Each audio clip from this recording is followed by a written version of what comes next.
स्वागत है आप सबका आपके अपने YouTube चैनल राधे रानी क्लासेस में। तो मैं लेके आ गया हूँ 8 सितंबर को होने वाला क्लास 9th का हिंदी विषय का त्रैमासिक पेपर। तो इसमें पहले पार्ट के अंदर कर चुके हम क्वेश्चन नंबर 1 से क्वेश्चन नंबर 9 तक के। तो ये पार्ट रहेगा आपका क्वेश्चन नंबर 10 से क्वेश्चन नंबर 23 तक। अगर आपको भी 75 में से 75 अंक हासिल करने हैं तो बने रहिए वीडियो के अंत तक। पहला क्वेश्चन देखिए, तत्सम शब्द की परिभाषा उदाहरण सहित लिखिए। तो उत्तर हो जाएगा आपका, संस्कृत भाषा के वे शब्द जो हिंदी में बिना किसी परिवर्तन के प्रयुक्त होते हैं तत्सम शब्द कहलाते हैं। उदाहरण अग्नि, सूर्य, पुष्प, रात्रि। क्वेश्चन नंबर 2 देखिए, तद्भव शब्द की परिभाषा उदाहरण सहित लिखिए। तो उत्तर हो जाएगा आपका, संस्कृत के वे शब्द जो रूप बदलकर हिंदी में प्रचलित हो गए हैं तद्भव शब्द कहलाते हैं। उदाहरण अग्नि का आग, दुग्ध का दूध और दंत का दांत। क्वेश्चन नंबर 3 देखिए, देश शब्द की परिभाषा उदाहरण सहित लिखिए। तो आंसर हो जाएगा आपका, जो शब्द देश की स्थानीय बोलियों तथा स्थानीय भाषाओं से हिंदी में आए हैं उन्हें देश शब्द कहते हैं, जैसे खटिया, लोटा, झोला। क्वेश्चन नंबर 4, विदेशी शब्द की परिभाषा उदाहरण सहित लिखिए। तो उत्तर हो जाएगा आपका, जो शब्द विदेशी भाषाओं से हिंदी में आकर प्रचलित हो गए हैं उन्हें विदेशी शब्द कहते हैं। उदाहरण किताब, कुर्सी, स्कूल, साबुन। क्वेश्चन नंबर 11, प्रश्न क्रमांक 11 के अंदर पहला क्वेश्चन रहेगा आपका, निम्नलिखित संधि के प्रकार। संधि जोड़ के लिखनी है। तो देव प्लस आल्य का हो जाएगा आपका देवालय, सु प्लस आगत का हो जाएगा स्वागत, और पो प्लस अर्क का हो जाएगा पवार्क, सूर प्लस ईस का हो जाएगा सुरेश। क्वेश्चन नंबर 2 के अंदर देखिए, निम्नलिखित मूल शब्दों के बाद दिए गए प्रत्यय को जोड़कर नए शब्द बनाइए। तो विज्ञान प्लस इक तो वैज्ञानिक, दुकान प्लस दार दुकानदार, सम्मान प्लस इत सम्मानित, पालन प्लस हार पालनहार। क्वेश्चन नंबर 3 देखते हैं, संधि किसे कहते हैं, संधि के प्रकारों के नाम लिखिए। तो उत्तर देखिए, दो वर्णों के आसपास आने से उनमें जो विकार या परिवर्तन होता है उसे सब संधि कहते हैं। संधि के 3 प्रकार होते हैं, स्वर संधि, व्यंजन संधि, विसर्ग संधि।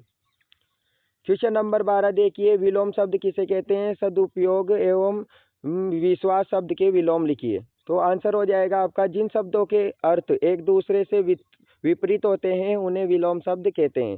सदुपयोग का दुरुपयोग, विश्वास का अविश्वास। क्वेश्चन नंबर 2 देखिए, पर्यायवाची शब्द किसे कहते हैं, सूर्य और एवं भूमि शब्द के दो पर्यायवाची लिखिए। तो आंसर हो जाएगा आपका, समान या लगभग समान अर्थ प्रकट करने वाले शब्दों को पर्यायवाची शब्द कहते हैं।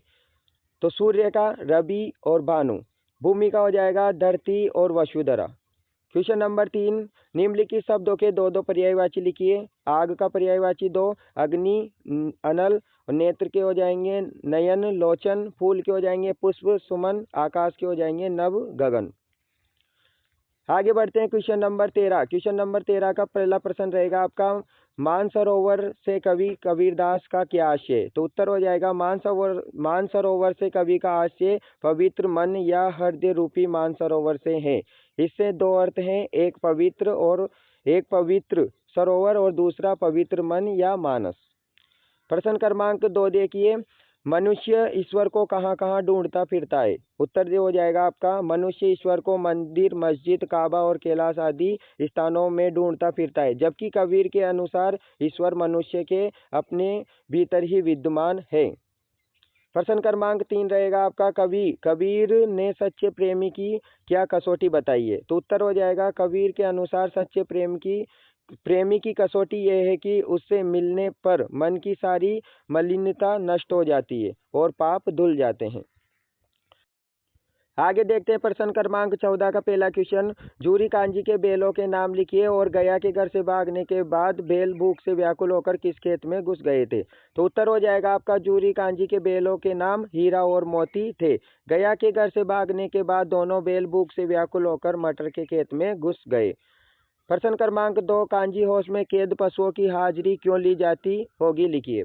तो आंसर हो जाएगा आपका, कांजी हाउस में कैद पशुओं की हाजिरी इसलिए ली जाती होगी ताकि ये पता चल सके कि वहाँ कैद सभी पशु मौजूद हैं और उनमें से कोई पशु भाग या मर तो नहीं गया। प्रश्न क्रमांक 3 देखिए, किन घटनाओं से पता चलता है कि हीरा और मोती में गहरी दोस्ती थी, लिखिए। तो उत्तर हो जाएगा आपका हीरा और मोती में बहुत गहरी मित्रता थी। वे हमेशा साथ रहते थे, एक दूसरे के सुख दुख में साथ देते थे और संकट के समय एक दूसरे की सहायता करते थे। गया के घर से भागते समय कांजी होश में भी दोनों ने एक दूसरे का साथ नहीं छोड़ा। प्रश्न क्रमांक 15 का पहला क्वेश्चन रहेगा आपका, बाढ़ पीड़ित क्षेत्र में कौन कौन सी बीमारी फैलने का खतरा होता है? तो आंसर हो जाएगा आपका, बाढ़ के कारण हैजा, मलेरिया, पेचिस, डायरिया और टाइफाइड जैसी बीमारियां फैलने का खतरा होता है। क्वेश्चन नंबर 2, फणीश्वर नाथ रेणु के मित्रों के नाम लिखिए। तो आंसर हो जाएगा आपका, फणीश्वर नाथ रेणु के मित्र का नाम जितेंद्र जी, विनीति जी, बाबू भैया और इंदिरा जी हैं। पाठ में रेणु को बाढ़ में घर, अपने मित्रों और स्वजनों की चिंता होती है। प्रश्न क्रमांक 3 देखिए, गोलंबर के पास जनसंपर्क की गाड़ी का क्या ऐलान कर रही थी? तो उत्तर हो जाएगा आपका, जनसंपर्क विभाग की गाड़ी लाउड स्पीकर से लोगों को सावधान कर रही थी कि बाढ़ का पानी रात लगभग 12 बजे तक लोहानीपुर, कंकड़वाड़ और राजेंद्र नगर में प्रवेश कर सकता है, इसलिए लोग सावधान हो जाएं। प्रश्न क्रमांक 16 देखते हैं। प्रश्न क्रमांक 16 का पहला क्वेश्चन रहेगा आपका, मुहावरे और लोकोक्तियों में कोई दो अंतर लिखिए। तो अंतर देखते हैं।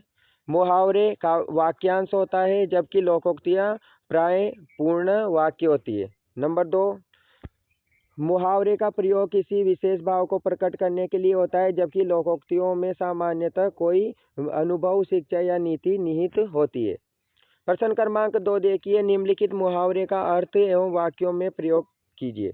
तो पहला मुहावरा है फूला न समाना। तो इसका अर्थ हो जाएगा बहुत प्रसन्न होना। वाक्य में प्रयोग, परीक्षा में प्रथम आने पर वह फूला नहीं समाया। नंबर 2 देखिए, दिन रात एक करना। अर्थ बहुत अधिक परिश्रम करना। वाक्य में प्रयोग हो जाएगा इसका, परीक्षा में अच्छे अंक प्राप्त करने के लिए उसने दिन रात एक कर दिया। क्वेश्चन नंबर 3 देखिए, निम्नलिखित मुहावरे का अर्थ एवं वाक्यों में प्रयोग कीजिए। तो इसका भी पहला देखिए, 9-2-11 होना, अर्थ भाग जाना। वाक्य में प्रयोग, पुलिस को देखते ही चोर 9-2-11 हो गया। नंबर 2, तिल का ताड़ बनाना। अर्थ हो जाएगा इसका, छोटी सी बात को बहुत बड़ा चढ़ाकर कहना। वाक्य में प्रयोग, तुम छोटी सी बात का तिल का ताड़ मत बनाओ। प्रश्न क्रमांक 17 के अंदर पहला क्वेश्चन रहेगा आपका, निपात शब्द किसे कहते हैं? उदाहरण से स्पष्ट कीजिए। तो उत्तर देखिए, ऐसे अवयव शब्द जो वाक्य में किसी शब्द या भाव पर बल, सीमा, आग्रह आदि का विशेष अर्थ प्रकट करते हैं, उन्हें निपात शब्द कहते हैं। उदाहरण, ही, भी, तो, तक आदि। वाक्य में मैं ही वहां गया था। क्वेश्चन नंबर 2 देखिए, निम्नलिखित निपात शब्दों का प्रयोग करते हुए एक एक वाक्य लिखिए। तो केवल, ही और तक का प्रयोग करना है अपन को। केवल का देखेंगे, केवल मेहनत से ही सफलता मिलती है। ही का, राम ही मेरा मित्र है। तक के अंदर देखो, मैं शाम तक घर पहुंच जाऊंगा। तो का देखो, यदि मेहनत करोगे तो सफल होंगे। क्वेश्चन नंबर 3 देखिए, समान अर्थ प्रकट करने वाले शब्द युग्म, आज्ञा और अनुमति का सरल वाक्य में प्रयोग कीजिए। उत्तर हो जाएगा आपका, शिक्षक ने मुझे घर जाने की आज्ञा और अनुमति दे दी। प्रश्न क्रमांक 18 के अंदर पहला क्वेश्चन रहेगा आपका, वर्तनी किसे कहते हैं? निम्नलिखित शब्दों की वर्तनी शुद्ध एवं पुनः लिखिए। तो उत्तर हो जाएगा आपका, शब्दों को भाषा के नियमानुसार सही रूप में लिखने की विधि ही वर्तनी कहलाती है। आशीर्वाद का हो जाएगा आशीर्वाद, कंप्यूटर का कंप्यूटर, शुद्ध वर्तनी है ये, देख लेना। क्वेश्चन नंबर 2, निम्नलिखित शब्दों के अर्थ लिखिए। तो इनके अर्थ लिखने अपन को, विमल का हो जाएगा निर्बल, शुद्ध। प्रयोगशाला का हो जाएगा प्रयोग करने का स्थान। मधुरभाषी का हो जाएगा मीठा बोलने वाला। श्रोता का हो जाएगा सुनने वाला। ताड़व का हो जाएगा तेज, शीघ्र। और निधन का हो जाएगा मृत्यु। प्रश्न क्रमांक 3 देखिए, तुकांत शब्द की परिभाषा लिखते हुए निम्न शब्द के एक एक तुकांत शब्द लिखिए। तो आंसर देखिए, जिन शब्दों के अंत में समान या मिलता जुलता ध्वनि निकल आती है उन्हें तुकांत शब्द कहते हैं। जैसे सजावट, इसका हो जाएगा बनावट। तो बट वट की दोनों तरफ ध्वनि आ रही है। वर्ष का हो जाएगा हर्ष। आगे देखते हैं क्वेश्चन नंबर 19 का पहला क्वेश्चन रहेगा आपका, पेड़ पौधों की आवश्यकता हमें क्यों होती है, अपने विचार लिखिए। तो उत्तर हो जाएगा, पेड़ पौधे हमारे जीवन के लिए बहुत आवश्यक हैं। वे हमें ऑक्सीजन, फल फूल, लकड़ी और औषधियाँ देते हैं। वे वायु को शुद्ध करते हैं तथा पर्यावरण का संतुलन बनाए रखते हैं। पेड़ वर्षा कराने और मिट्टी के कटाव को रोकने में भी सहायक होते हैं। इसलिए हमें अधिक से अधिक पेड़ लगाने और उनकी रक्षा करने का प्रयास करना चाहिए। प्रश्न क्रमांक 2 देखते हैं, आप किसी उत्सव या समारोह में जाते हैं तो क्या क्या तैयारी करते हैं, लिखिए। तो उत्तर लिखेंगे इसका, किसी उत्सव या समारोह में जाने से पहले हम अपने कपड़े तैयार करते हैं और उन्हें साफ करके रखते हैं। आवश्यक सामान साथ लेते हैं, समय और स्थान की जानकारी लेते हैं तथा कार्यक्रम के अनुसार तैयारी करते हैं। यदि समारोह में कोई विशेष कार्यक्रम हो तो उसमें भाग लेने के लिए भी तैयारी करते हैं। क्वेश्चन नंबर 3 देखिए, हमें अपने पर्यावरण को सुरक्षित रखने के लिए क्या क्या कदम उठाने चाहिए, अपने शब्दों में लिखिए। तो उत्तर हो जाएगा इसका, पर्यावरण को सुरक्षित रखने के लिए हमें अधिक से अधिक पेड़ लगाने चाहिए। जल और बिजली की बचत करनी चाहिए। कूड़ा कचरा इधर उधर नहीं फैलाना चाहिए और प्लास्टिक का कम से कम प्रयोग करना चाहिए। वायु, जल और ध्वनि प्रदूषण को रोकने का प्रयास करना चाहिए। साथ ही लोगों को पर्यावरण संरक्षण के प्रति जागरूक करना चाहिए। प्रश्न क्रमांक 20 का पहला क्वेश्चन रहेगा आपका, जीवन में जल का महत्व पर विषय पर एक अनुच्छेद लिखिए। तो अनुच्छेद लिखना है अपन को। तो पहले उत्तर देखिए, जल जीवन का आधार है। मनुष्य, पशु पक्षी और पेड़ पौधे सभी के लिए जल आवश्यक है। पीने, भोजन बनाने, खेती करने तथा दैनिक जीवन के अनेक कार्यों के लिए जल का उपयोग होता है। जल के बिना पृथ्वी पर जीवन की कल्पना भी नहीं की जा सकती। इसलिए हमें जल को व्यर्थ नहीं बहाना चाहिए और जल स्रोत को प्रदूषण होने से बचाना चाहिए। जल बचाओ हम अब सभी का कर्तव्य है। क्वेश्चन नंबर 2 देखिए, स्वतंत्रता दिवस की तैयारी के संबंध में दो विद्यार्थियों के मध्य संवाद बातचीत लिखिए। तो आप अपने हिसाब से संवाद कर सकते हो, इसका स्क्रीनशॉट भी लेना चाहो तो ले लेना। क्वेश्चन नंबर 3 देखिए, त्रैमासिक परीक्षा की तैयारी के संबंध में शिक्षक और विद्यार्थियों के मध्य संवाद बातचीत। तो इसके अंदर भी आपको संवाद करना है, आप अपने हिसाब से भी कर सकते हो और स्क्रीनशॉट लेना चाहो तो स्क्रीनशॉट ले लेना। आगे देखते हैं क्वेश्चन नंबर 21 का पहला क्वेश्चन रहेगा आपका, निम्नलिखित अपठित काव्यांश अथवा गद्यांश को पढ़कर पूछे गए प्रश्नों के उत्तर लिखिए। तो ये काव्यांश है, अच्छे से इसको एक बार पढ़ लेना और इनके 3 क्वेश्चन रहेंगे। पहला क्वेश्चन है, मरण और गुण शब्द के विलोम लिखिए। तो उत्तर हो जाएगा आपका मरण का जीवन और गुण का हो जाएगा दोष। इसका क्वेश्चन नंबर 2 रहेगा, वीरता छोड़कर दूसरों के सहारे जीने की बात नहीं सोचना चाहिए, ये भाव किस पंक्ति में व्यक्त हुआ है। तो उत्तर हो जाएगा आपका इसका, ये भाव इस पंक्ति में व्यक्त हुआ है कि वीरत्व छोड़ पर का मत चरण गयो रे। ये पंक्ति आपको ऊपर आपके काव्यांश में मिल जाएगी। क्वेश्चन नंबर इसका तीसरा पॉइंट देखिए, उपयुक्त काव्यांश का मूल भाव अपने शब्दों में लिखिए। तो इसका उत्तर हो जाएगा, इस काव्यांश में कवि ने स्वाभिमान, स्वतंत्रता और वीरता का संदेश दिया है। कवि कहता है कि हमें किसी के सामने झुककर या दूसरों के सहारे जीवन नहीं बिताना चाहिए। कठिनाइयों का सहजपूर्वक सामना करते हुए अपनी स्वतंत्रता और सम्मान की रक्षा करनी चाहिए। ये आपका अगला काव्यांश रहेगा, तो इसको भी एक बार अच्छे से पढ़ लेना। इसका पहला क्वेश्चन रहेगा, चींटी की मेहनत बेकार क्यों नहीं होती। तो आंसर है इसका, चींटी बार बार दीवार से गिरने के बाद भी हार नहीं मानती और लगातार प्रयास करती रहती है। अंत में वह अपने लक्ष्य को प्राप्त कर लेती है, इसलिए उसकी मेहनत बेकार नहीं होती। इसका क्वेश्चन 2 रहेगा, कोशिश का पर्यायवाची शब्द लिखिए। तो कोशिश का पर्यायवाची हो जाएगा प्रयास। इसका ग वाला रहेगा काव्यांश का उचित शीर्षक। तो उत्तर हो जाएगा, कोशिश करने वालों की हार नहीं होती।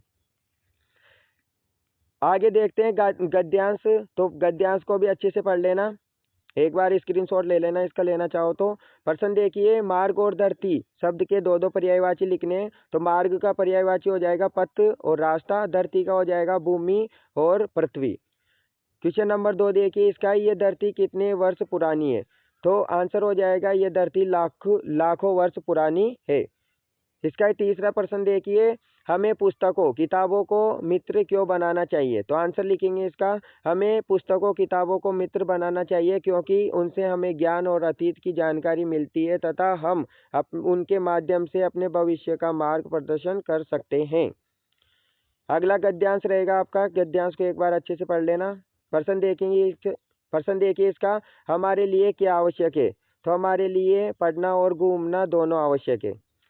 नंबर 2 देखिए, पुस्तकें पढ़ने से हमें क्या मिलता है?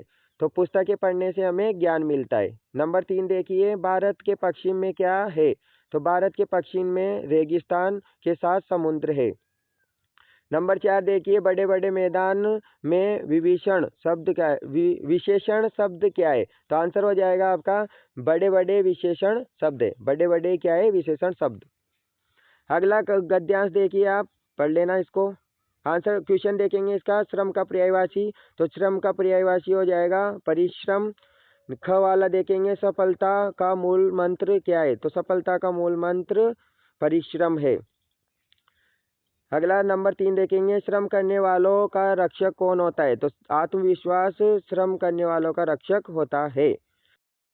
तो आगे देखते हैं, प्रश्न क्रमांक 22 के अंदर आपको देखने के लिए मिलेगा। पहला क्वेश्चन है, अपने विद्यालय के प्राचार्य को शाला शुल्क मुक्ति है तो आवेदन पत्र लिखना है। तो इसका स्क्रीनशॉट ले लेना आप। नंबर 2, अपने कक्षा अध्यापक को 4 दिन के अवकाश है तो आवेदन पत्र लिखना है। तो इसका भी स्क्रीनशॉट ले लो। और नंबर 3 रहेगा आपका, अपने विद्यालय के प्राचार्य को स्थानांतरण प्रमाण पत्र हेतु आवेदन पत्र। तो इसका भी स्क्रीनशॉट ले लो। अथवा में आपको देखने के लिए मिलेगा बधाई पत्र। तो इसका भी स्क्रीनशॉट ले लो।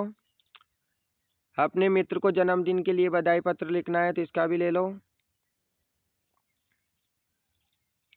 नंबर 3 रहेगा, अपने भाई को बधाई देनी है। तो उसका भी स्क्रीनशॉट ले लो। और क्वेश्चन नंबर 23 के अंदर निबंध रहेगा आपका 4 अंक का। तो पहला रहेगा मेरी प्रिय पुस्तक। तो इसका भी स्क्रीनशॉट ले लो। रूपरेखा और निबंध लिखना है। नंबर 2 रहेगा आपका पर्यावरण प्रदूषण। नंबर 3 रहेगा आपका जीवन में खेलों का महत्व। और नंबर 4 रहेगा आपका विद्यालय में मेरा पहला दिन। तो इसी के साथ में आपकी समाप्त होती है वीडियो यहीं पे। वीडियो पसंद आए तो वीडियो को लाइक जरूर करें, चैनल को सब्सक्राइब जरूर करना। और मिलते हैं अगली पेपर के साथ अगली वीडियो में।